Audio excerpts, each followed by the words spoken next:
যদি বাংলার জমিনে প্রতিষ্ঠিত হয়, বাংলাদেশটাকে জান্নাতের টুকরায় পরিণত হবে। তোমরা কি কোরআনের রং দেখতে চাও? তোমরা কি কোরআনের স্বাদ পেতে চাও? কোরআনের রং কেমন, কোরআনের স্বাদ কেমন, মজা যদি বুঝতে চাও, আল্লাহর কোরআনটাকে পার্লামেন্টে ঢুকাইয়া দাও। তাহলে কোরআন দিয়ে দেশ চললে মানুষ যে কতটা শান্তিতে থাকবে, সমাজে কোনো অস্থিরতা থাকবে না, ন্যায় বিচার কায়েম হবে, আদল ইনসাফ প্রতিষ্ঠিত হবে। এরকম একটা সুন্দর সমাজ কায়েম করতে চাবেন তো ইনশাআল্লাহ? চান তো ইনশাআল্লাহ?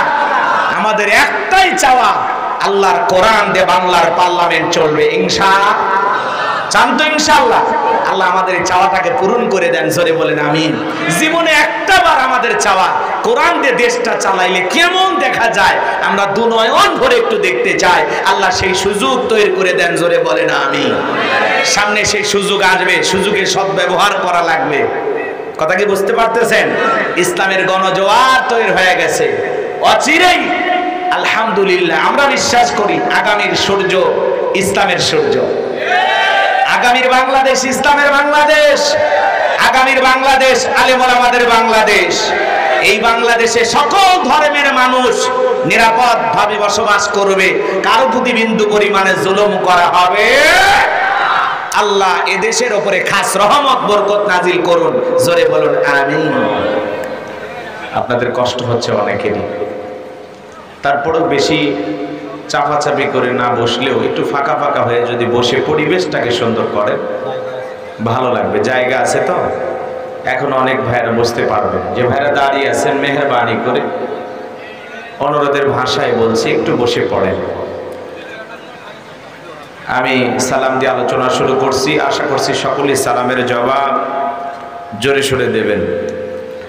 আসসালামু আলাইকুম ওয়া রাহমাতুল্লাহি ওয়া বারাকাতুহু। ইন্নাল হামদালিল্লাহিল আকরামিল্লাযী খালাকাল ইনসানা ওয়া কাররামা ওয়া 'আল্লামাহু মিনাল বায়ানি মা লাম ইয়া'লাম। ফাসুবহানাল্লাযী লা ইহসা ইমতিনানুহু বিল লিসানি ওয়ালা বিল কলাম। নাশহাদু আল্লা ইলাহা ইল্লাল্লাহু ওয়াহদাহু লা শারীকা লাহু ওয়া নাশহাদু আন্না সাইয়্যিদানা ওয়া সানাদানা ওয়া হাবিবানা ওয়া মাওলানা মুহাম্মাদান আবদুহু ওয়া রাসূলুহু الذي أرسله بالحق بشيرا ونذيرا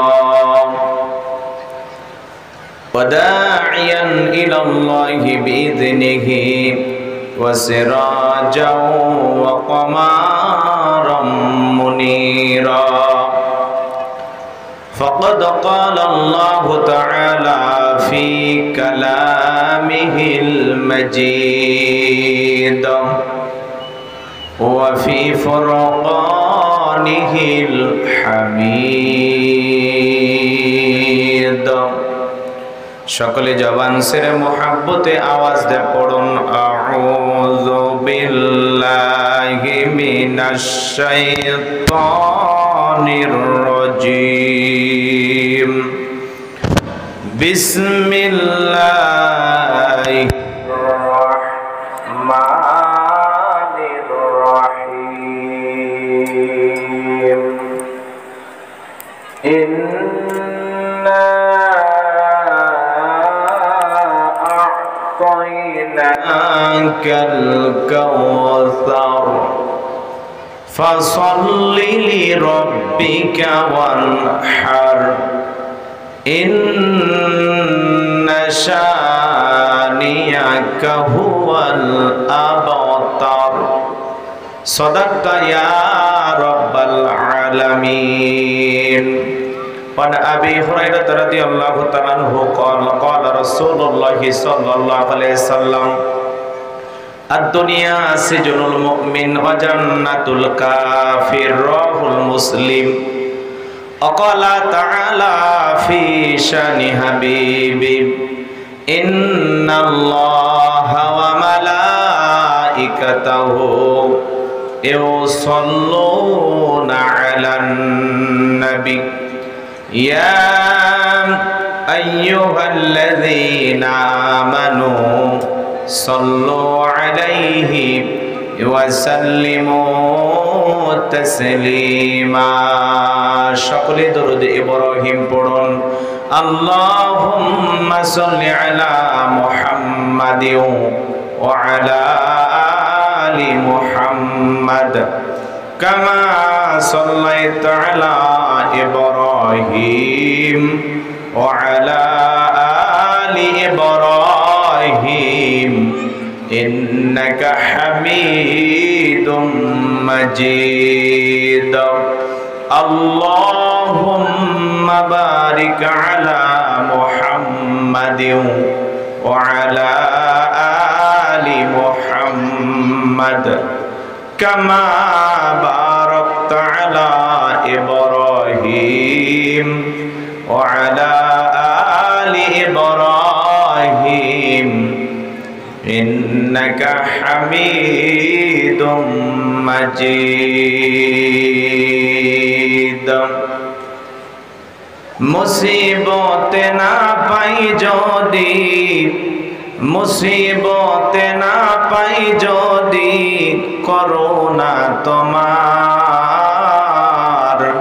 কবরে হাসরে কি হবে আমার, কবরে হাসরে কি হবে আমার।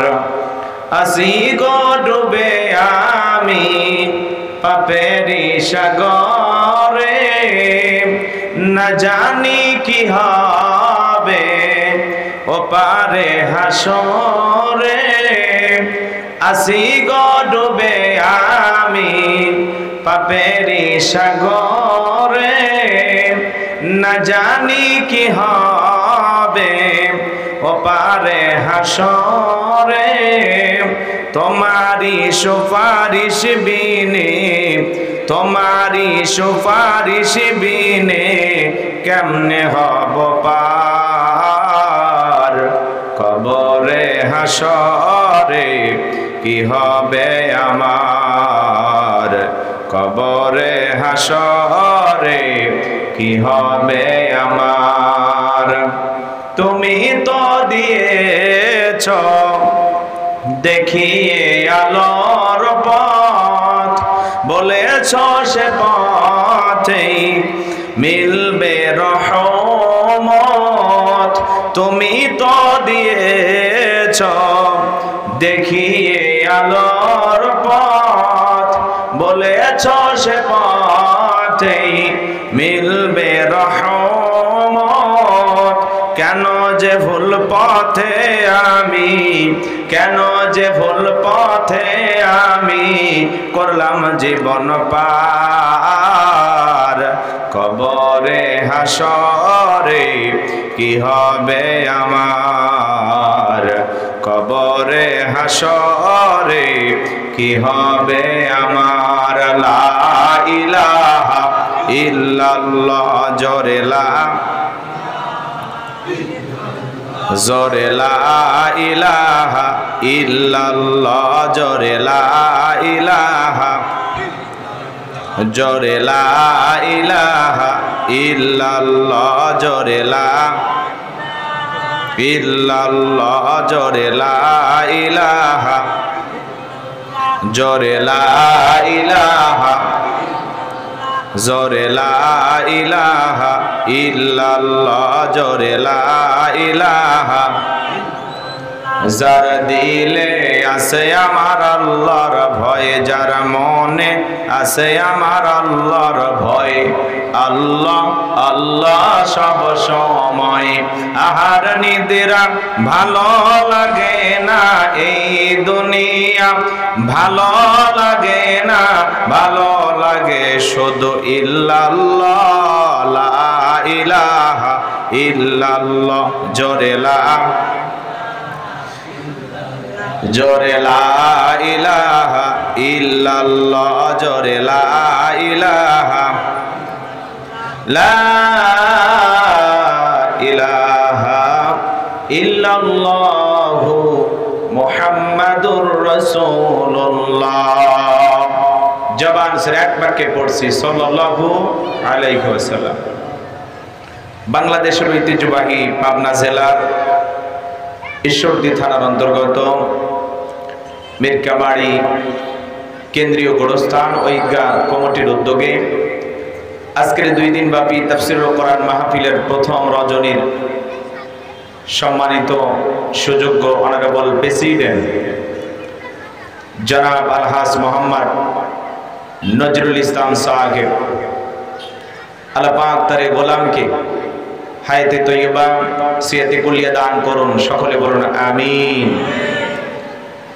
আজকের প্রোগ্রামের অন্যান্য অতিথিবৃন্দ আলোচনাকে ধন্য করেছেন হাফেজ মাওলানা মোহাম্মদ ইব্রাহিম হোসেন, কথা বলেছেন বিশিষ্ট ইসলামী চিন্তাবিদ মুফাসসির কোরআন আলহাজ হযরত মাওলানা মোহাম্মদ আইয়ুব আলী ফারুকি সাহেব দামাত বারাকাতুহু আলিয়া। আল্লাহ পাক তার এই গোলামের কণ্ঠ দ্বীনের জন্য ইসলামের জন্য কবুল করুন, সকলে বলুন আমিন। মাগরিব থেকে পর্যন্ত যত উলামা ইকরাম কথা বলেছেন সকলের কণ্ঠ আল্লাহ পাক দ্বীনের জন্য কবুল করুন, সকলে বলুন আমিন। আগামী কালকে আলোচনা রাখবেন শ্রদ্ধাভাজন বড় ভাই, যার কণ্ঠের মাঝে আমরা কোরআনের পাখির সুর শুনতে পাই, আমাদের প্রিয় ভাই কারি মাওলানা আব্দুল্লাহ আলামিন সাহেব দামাত বারাকাতুহু আলিয়া। আগামী কালকে আসবেন, সুমধুর কণ্ঠে কোরআনুল কারীম থেকে আপনাদেরকে প্রাণ ভরে আলোচনা শোনাবেন ইনশাআল্লাহ। আল্লাহ পাক আপনাদের সবাইকে আগামীকাল সুস্থতার সহিত এই তাফসীরুল কোরআন মাহফিলে আসার বসার তৌফিক দান করুন, সকলে বলুন আমিন। মঞ্চে উপস্থিত সম্মানিত উলামা ইকরাম, সামনে বসা পিতৃ সমতুল্য মুরব্বী বাবাজিরা, কলিজার টুকরা প্রাণপ্রিয় যুবক ভাইরা, ছোট্ট ছোট সোনামানিকেরা, পর্দার আড়ালের সম্মানিত অবলা সরলা আবেদা সালেহা মা ও বোনেরা, প্রশাসনের সম্মানিত পুলিশের ভাইরা, ডিবির ভাইরা, জাতির বিবেক প্রিয় সাংবাদিক বন্ধুগণ, বিভিন্ন রাজনৈতিক দলের সম্মানিত নেতা কর্মী ভাইরা, সবাইকে নিয়ে আরেকটি বার সালাম দিচ্ছি। আশা করছি সকলেই সালামের জবাব জোরে সোরে দেবেন। আসসালামু আলাইকুম ওয়া রাহমাতুল্লাহি ওয়া বারাকাতুহু। আমরা শুকরিয়া আদায় করতেছি সেই মহান রবের দরবারে, জেলা পাক সুবহানাহু ওয়া তাআলা অত্যন্ত দয়া করে, করুণা করে, মায়া করে, মহব্বত করে, ভালোবেসে, পছন্দ করে এই প্রচন্ড গরমের ভিতরে শুধুমাত্র কেবলমাত্র কোরআনুল কারীমের কিছু কথা বলার এবং শোনার জন্য ধৈর্য সহকারে মাহফিলে আসার বসার সুযোগ দান করলেন। সে মহান রবের দরবারে সিজদা অবনত চিত্তে কালিমাতুশ শুকুর আদায় করে পড়ছি আলহামদুলিল্লাহ। হয় নাই, অনেকেই মুখ খুলতে চাচ্ছেন না, কষ্ট হচ্ছে মনে হয় আপনাদের। একটু জবান ছেড়ে কৃপণতা অলসতা দূর করে মুসলমান হিসাবে সিংহের মতো বাঘের মতো গর্জন দিয়ে আল্লাহর দেয়া জবান দ্বারা দুইটা ঠোঁট নাড়ায়া শরীরের সবটুকু শক্তি উজাড় করে চিৎকার মেরে বলুন আলহামদুলিল্লাহ। করুন রব্বানা লাকাল হামদ হামদান কাসীরান তয়্যিবান মুবারাকান ফীহি।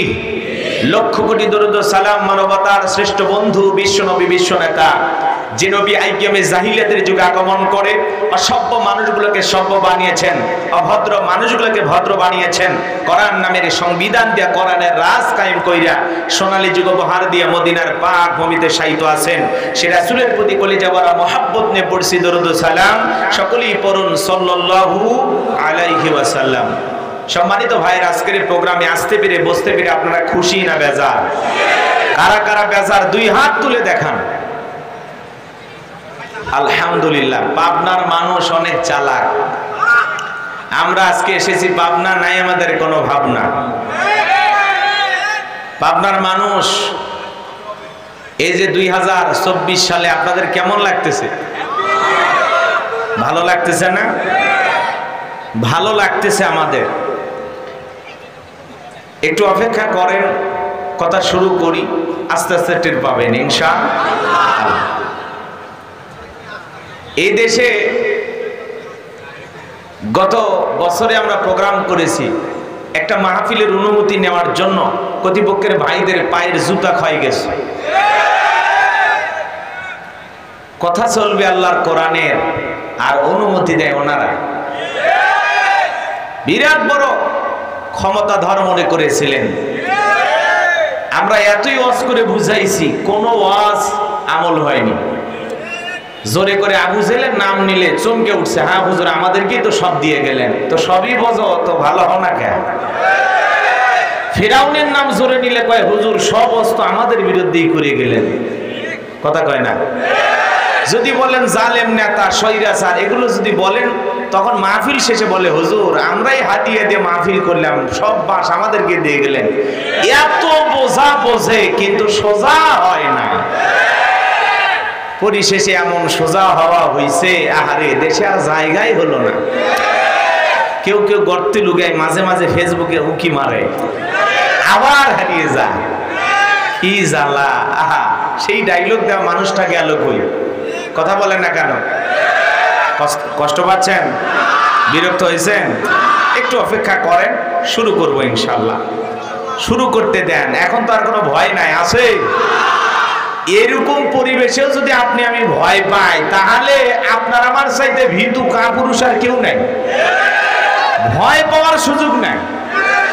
এর আগেও শক্তি সাহস ছিল, একটু ভয় পাইতাম, আবার পিছে আসতাম, সামনে যাইতাম। এখন কি আর পিছে যাওয়ার সুযোগ আছে? সামনে আগে যাবেন, কে বাড়ি খেয়ে কোন দিক পড়ে যাবে কোনো টেনশন। পুরুষ হয়ে থাকলে পুরুষের মতো আওয়াজ দেবেন, সব জায়গায় গরম দেখাবেন। এর আগে বইয়ের কাছে পর্যন্ত বড় কথা বলা যাইতো না, বেশি কথা বলবা না, ওপরে মা বোন ক্ষমতায়, ঘরে পর্যন্ত অশান্তি। এখন আর কি বলতে পারবে? ওরাও এখন ঠান্ডা হয়ে গেছে, অনেক পরিবার এখন ঠান্ডা হয়ে গেছে। কথা কোন ঠিক না? একটু অপেক্ষা করেন, মা বোনেরা আছে না নাই?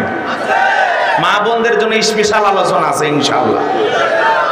আজকের মাহফিলে আসতে পেরে বসতে পেরে কারা কারা খুশি, মুখে নিয়ে হাসি আওয়াজ দেবে বেশি? আল্লাহ নামের এমন একটি স্লোগান দেবেন, এলাকায় যদি কোনো ইসলাম বিরোধী উই পোকা, সার পোকা, তেলা পোকা থাকে, ওদের কলিজায় যেন কম্পন সৃষ্টি হয়, এমন আওয়াজ তুলতে রাজি আছেন যারা? বীর মুসলমানের মতো দুটি হাত টান টান করে তুলে দেখান তো তারা। লিল্লাহে তাকবীর, লিল্লাহে তাকবীর। আল কোরআনের আলো, আল হাদিসের আলো, দুনিয়ার মুসলিম, সারা বিশ্বের মুসলিম। আমার নেতা তোমার নেতা, আমার নেতা তোমার নেতা। লিল্লাহে তাকবীর। আল কোরআনের আলো, আল হাদিসের আলো, দুর্নীতির আলো। হাত নামা। দুর্নীতির আলো জ্বালানো যাবে না, ঝোঁকে তালে হয়ে গেছে, তাই না? তো ঠিক আছে, ভুল মানুষেরই হয়, কিন্তু অনেকে ভুল করে ভুল স্বীকার করে, অনেকে ভুল করেও তাকাব্বারি করে। কথা কোন ঠিক কিনা? আর এই যারা ভুল করে ভুল স্বীকার করে না, এদের জীবনের 12টা বাজায় দেখি যে এমন জায়গায় এমন ভাবে সে আঁকে, ওখান থেকে আর বেরোনোর কোনো সুযোগ থাকে? কষ্ট হচ্ছে আপনাদের? আমি ভূমিকা ছাড়াই মূল আলোচনায় প্রবেশ করতে চাই। তরুণ যুবক যারা আছে, এরা যে পারে, এদের যে শক্তি আছে, আমরা এটা বুঝতে পারছি। কথা বলে ঠিক না? এই জন্য আমরা বারবার ওয়াজ করতে বলেছিলাম, হে যুবক, হে তরুণ, তোমাদের রক্তের উপর ইসলাম প্রতিষ্ঠিত হবে। কথা বলে ঠিক না? তোমরা স্বৈরাচার জালেমের পতন ঘটানোর জন্য রক্ত দিয়েছো। আমরা কখনো আবু সাইদকে ভুলে যাব না, আমরা কখনো মুখ থেকে ভুলে যাব না। কথা বলে ঠিক না? আমরা এদেরকে মনে রাখবো। যে ব্যক্তি বন্দুকের নলের সামনে বুক পেতে দাঁড়িয়ে থাকতে পারে, এরাই তো সত্যিকারের বীর পুরুষ। যে ঝাঁঝালো টিয়ার সেলের সামনেও চোখ মোছে আর বলে কার পানি লাগবে, কার বিস্কুট লাগবে, এরাই তো সত্যিকারের মানবতার বন্ধু। এরা সত্যিকারী দেশপ্রেমিক, কথা বলে ঠিক কিনা? হাজার হাজার তরুণ যুবকের রক্তের উপরে দ্বিতীয় বাংলাদেশ স্বাধীন হয়েছে, কথা বলে ঠিক কিনা? নতুন ভাবে বাংলাদেশ আমরা পেয়েছি। এই বাংলাদেশে আর কোন স্বৈরাচারী জালেম যেন মাথা চারা দিয়ে উঠতে না পারে, এজন্য মুসলমানকে সবসময় সচেতন থাকতে হবে, কথা বলেন ঠিক কিনা? ঘুমানোর সুযোগ নাই, ওরা বারবার বহু রূপ ধারণ করে একটু পায়তারা করতেছে। আমরা আজকে দুঃখ ভরাক্রান্ত হৃদয় নিয়ে বলতে চাই, বাংলাদেশের জাতীয় মসজিদ বাইতুল মোকাররমে এর আগে যিনি খতিব ছিলেন মাওলানা রুহুল আমিন, নাম শুনেছেন আপনারা? গোপালগঞ্জের মাল। কোন জায়গা? এই গোপালগঞ্জের হুজুর এই মসজিদে দাঁড়িয়ে আল্লাহর গোলামি করে নাই, দলের গোলামি করেছিল। যতটা না ওই মসজিদে দাঁড়িয়ে আল্লাহর প্রশংসা করেছে, তার চাইতে বেশি তার নেতার নেত্রীর প্রশংসা করেছিল।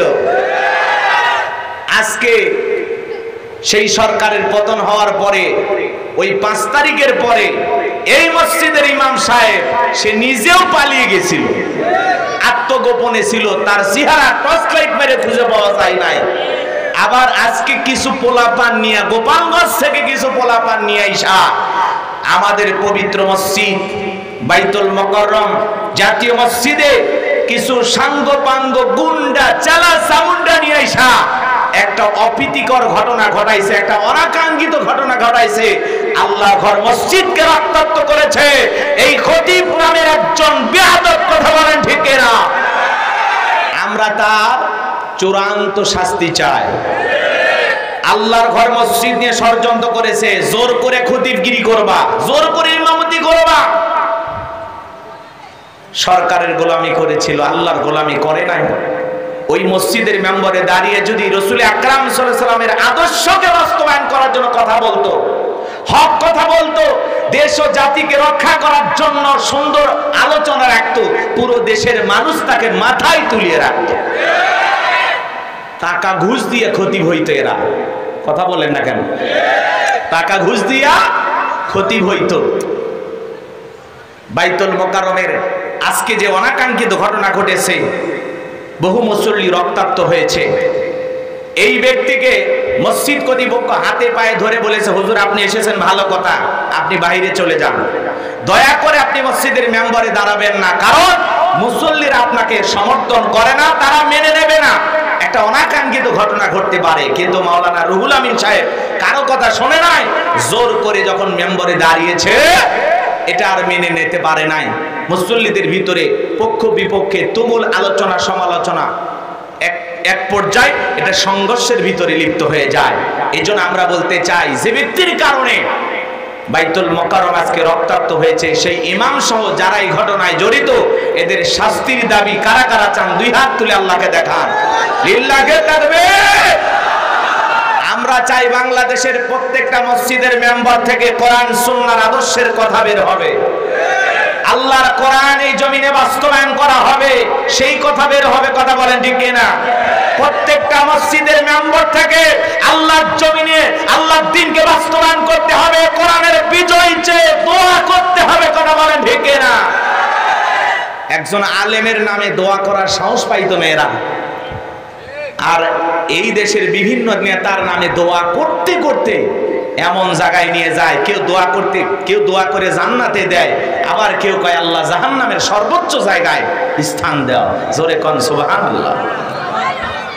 দোয়া শোনেন নাই তো? বেশি যদি তেল মারতে যায় তাহলে তো ভুলভাল হবে, কথা বলেন না কেন ভাই?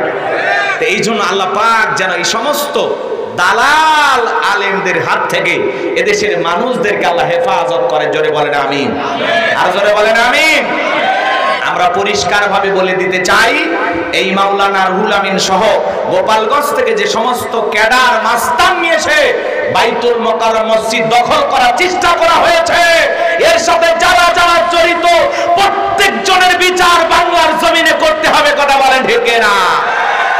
আল্লাহর ঘর কারো বাপ দাদার পৈতৃক সম্পত্তি নয়, এটা দল করার জায়গা নয়, দালালি করার জায়গা নয়। ওই জায়গায় থেকে একমাত্র আল্লাহর দল করা যাবে। কথা বলে ঠিক না? তোমরা যেখানে সেখানে দালালি শুরু করে দিয়েছো। হ্যাঁ, 5 আগস্টের পর পালিয়ে গেছো, এখন আবার উকি মেরে ঝামেলা করে পুরো বাংলাদেশের ভিতরে একটা অস্থিরতা সৃষ্টি করতে চায়। এগুলো সামান্য কোন্দলের ভিতরে আমরা জড়াতে চাই না, একটু সতর্ক থাকা লাগবে। এরা মাঝে মাঝে রিকশাওয়ালার সুরতে হাজির হয়, অমুসলিমের সুরতে হাজির হয়, এরা মাঝে মাঝে হিজড়ার সুরতে হাজির হয়। বুঝেন নাই? এরা তো থাকতে পারতেছে না, টেনশনে আছে। আমরা তো বারবার বলেছি শান্ত থাকো, চুপচাপ থাকবা, নিরাপদে থাকবা। কথা বলে ঠিক কিনা? ঝামেলা করাইতে চাইলে আর অশান্ত পরিবেশ যদি বাংলাদেশে আবার সৃষ্টি করতে চাও, দাঁত ভাঙা জবাব দেওয়া হবে। কথা ক্লিয়ার? আর ভয় করার সুযোগ নাই। এই জন্য এই খতিবের বিচার আপনারা চান তো? ইনশাআল্লাহ বিচার করা হবে। আমরাও চাই বিচার করতে হবে, কারণ জোর করে মুসল্লিরা চাই না আর তুমি ইমামতি করবা। হ্যাঁ, ইমামতি এমন ভাবে করো যাতে মসজিদের মুসল্লিরা তোমাকে মহব্বত করে, ভালোবাসে। কথা বলেন ঠিক কিনা? কেউ ভালোবাসবে, কেউ ভালোবাসবে না, দলাদলি, তোমার কারণে ফিতনা ফাসাদ সৃষ্টি হয়। কি ইমামতি করো আর কি বক্তৃতা করো, কেমন ইমাম যে মুসল্লি তোমাকে সহ্য করতে পারে না। এই জন্য এই সমস্ত ইমামদের বিচার হওয়া দরকার আছে না নাই? গুন্ডা ভাড়া কইরা বাইতুল মোকাররমে নিয়ে আসছে গোপালগঞ্জ থেকে। কয়েকদিন আগে গোপালগঞ্জে দেখলেন না, আর্মিদের গাড়িতে, সেনাবাহিনীদের গাড়িতে আগুন লাগাইছিল। এদের সাহস কত! আগুন লাগাইছিল দিনের বেলায়, রাতের বেলায় কিছুগুলোকে পিটাইয়া এমন ভাবে পিছনে পিটান শুরু করছে। আব্বা ডাকছে, আব্বা আব্বা আব্বা ছাইরা দাও। কথা কোন ঠিক কিনা? এদের মনে হয় মার কম হয়েছে। এই জন্য আমরা বলতে চাই, সাবধান হন। মসজিদ বিশৃঙ্খলা জায়গা নয়, এটা আল্লাহর ঘর, এটা ইবাদতের স্থান। আল্লাহর ঘরে কোনো বেয়াদবি চলবে। যে ব্যক্তি জোর করে বাইতুল মোকাররমে আজকে জুমার খুতবা দিতে গিয়েছিলেন মাওলানা রুহুল আমিন, আপনি যে ঘটনা ঘটিয়েছেন, আল্লাহর ঘরের সাথে চরম বেয়াদবি করেছেন। কথা বলে ঠিক কিনা? বিচার হওয়া দরকার আছে না নাই? আমরা মসজিদের ভিতরে কোনো মারামারি করব না। মনে থাকবে তো ইনশাআল্লাহ? মনে থাকবে তো ইনশাআল্লাহ? আল্লাহ পাক আমাদের সবাইকে সঠিক বুঝ দান করুন। জোরে বলুন আমিন। সম্মানিত ভাইয়েরা আমার, ভূমিকায় লম্বা কথা নয়, সরাসরি মূল আলোচনায় প্রবেশ করতে চাই। একটা ঘন্টা কি আল্লাহর কোরআনের জন্য দিতে পারবেন তো ইনশাআল্লাহ? সময় আছে তো ইনশাআল্লাহ? কারা কারা থাকবেন না হাত তোলেন। একটু গরম হলে 2 ঘন্টা, 5 ঘন্টা। আগামীকালকে বয়ান শুনবেন না? আজকে 5 ঘন্টা। আচ্ছা, 5 ঘন্টা লাগবে না, রাত্রি 12টা পর্যন্ত হইলেই হবে। 12টা পর্যন্ত থাকার কার কার নিয়ত আছে 2 হাত তুলে বলেন ইনশাআল্লাহ। আর একটু জোরে বলেন ইনশাআল্লাহ। আল্লাহ কবুল করেন, জোরে বলেন আমিন। ভাই শুরু করি, আস্তে আস্তে মজা পাবেন ইনশাআল্লাহ। আমি আজকে কথা বলবো পবিত্র কোরআনুল কারীমের সবচাইতে ছোট্ট সূরা। সূরাটির নাম কি বলেন? কাউসার। জোরে বলেন কি নাম? আরো জোরে। জোর হলো না, আরো জোরে। উঠে যাবে, অভ্যাস করে নেন। সামনে স্লোগান দেওয়া লাগবে। কথা বলে ঠিক কিনা? আমরা বাবাকে দেখেছি, স্বামীকে দেখেছি, ভাবিকে দেখেছি, আফাকে দেখেছি, চাচাকে দেখেছি। সামনে আল্লাহর কোরআন দিয়ে দেশটা কেমন চলে দেখার দরকার আছে না না? আল্লাহর কোরআন দিয়ে দেশটা চলুক। কারা কারা চান 2 হাত তুলে দেখান। লিল্লাহি তাকবীর। এই কোরআনের বিজয় চান তো ইনশাআল্লাহ? আল্লাহর কোরআনকে আমরা পার্লামেন্টে ঢুকাইতে চাই। কথা বলে ঠিক কিনা? এদিক খেয়াল করেন। সূরার নাম কাউসার। মোট আয়াত আছে 3টি, রুকু আছে 1টি। বিশ্ব নবীর মক্কার জিন্দেগিতে এই সূরাটি নাজিল হয়েছেন। বলুন আল্লাহু আকবার। কোরআনুল কারীমের 108 নাম্বার সূরা। গভীর মনোযোগ। পবিত্র কোরআনুল কারীমের সবচাইতে ছোট সূরা। অনেকে ভাবতেছেন হুজুর সূরা কাউসার থেকে ওয়াজ করবেন। এটা যদি জানতাম কষ্ট করে আপনার মাহফিলে আসতাম না। এটা ভাবতেছেন নাকি আপনারা? আচ্ছা, আপনারা বলেন তো বাজান, পরিচিত পথে পথ চলতে সহজ হয় না কঠিন হয়? পরিচিত মানুষের সাথে কথা বলে ভালো লাগে না খারাপ লাগে? পরিচিত পথে পথ চলতে যেমন সহজ হয়, পরিচিত মানুষের সাথে কথা বলে যেমন ভালো লাগে, বক্তা যদি কোনো পরিচিত আয়াত বা সূরা থেকে আলোচনা করে, এই আলোচনা শুনে আরো বেশি ভালো লাগে। কারণ যেই জিনিস যত বেশি জানবেন চর্চা কমে না বাড়ে? চর্চা কমে না বাড়ে? কথায় আছে এক একটা ফুলের এক একটা সুঘ্রাণ। অনেকেই সূরা কাউসারের তাফসীর শুনেছেন, জেনেছেন, কিন্তু আমি কিভাবে আলোচনা করি একটু শুরু করতে দেবেন তো? ইনশাআল্লাহ মজা পাবেন ইনশাআল্লাহ। আল্লাহর কোরআন তাদের কাছেই মজা লাগবে যাদের মনটা আবু বকরের মতো নরম, কথা বলে ঠিক কি না? কিন্তু যাদের মনটা আবু জেহেলের মতো শয়তানিতে ভরা, সারা রাত আবু জেহেল কোরআন শুনতো আর সকালবেলায় নবীকে মিথ্যা তহমত দিয়ে বলতো পাগল, জাদুকর, গণক, জোরে কর নাউজুবিল্লাহ। রসুলকে বলতো পাগল, তাহলে এ কত বড় ছিল ছাগল, কথা বলেন ঠিক কি না? এই জন্য সারা রাত কোরআন শোনার পরেও আবু জেহেলের ভাগ্যে হেদায়েত জোটে। আর আবু, এদিকে খেয়াল করেন, দুইজনের নামের শুরুতে আবু। আবু বকর যত কোরআন শোনে ইসলামের প্রতি দরদ ভালোবাসা তত বাড়ে, আর আবু জেহেল যত শোনে শয়তানি তত বাড়ে, কথা বলে ঠিক কি না? এই জন্য এদেশে অনেকেই কোরআন নিয়ে রাজনীতি করেছিল, বোঝেন নাই মনে হয়। কোরআন নিয়ে রাজনীতি মানে ওই রাজনীতি না, কোরআনকে ব্যবহার করেছিল। এই দিক খেয়াল করেন, নামাজকে ব্যবহার করেছিল, জাই নামাজকে ব্যবহার করেছিল, তসবিহ পট্টিকে ব্যবহার করেছিল। এরা প্রকৃত ইসলামের বন্ধু ছিল। অনেকে বলতো আমরা কি কোরআন পড়ি না, আমরা কি কোরআন জানি না, আমরা কি নামাজ পড়ি না। সকালবেলা উঠা নাকি যাই নামাজ খুঁজতো। আরে সেই গণভবনে মাছ পাওয়া যায়, পাঙ্গাস পাওয়া যায়, খাসির রান পাওয়া যায়, কিন্তু যাই নামাজ পাওয়া যায়। কথা কি বোঝা যায়? এই সমাজে অনেকেই মানে রাজনীতির মাঠেও আল্লাহর কোরআনকে নিয়ে এসে ব্যবহার করার চেষ্টা করেছিল, কিন্তু পারে নাই।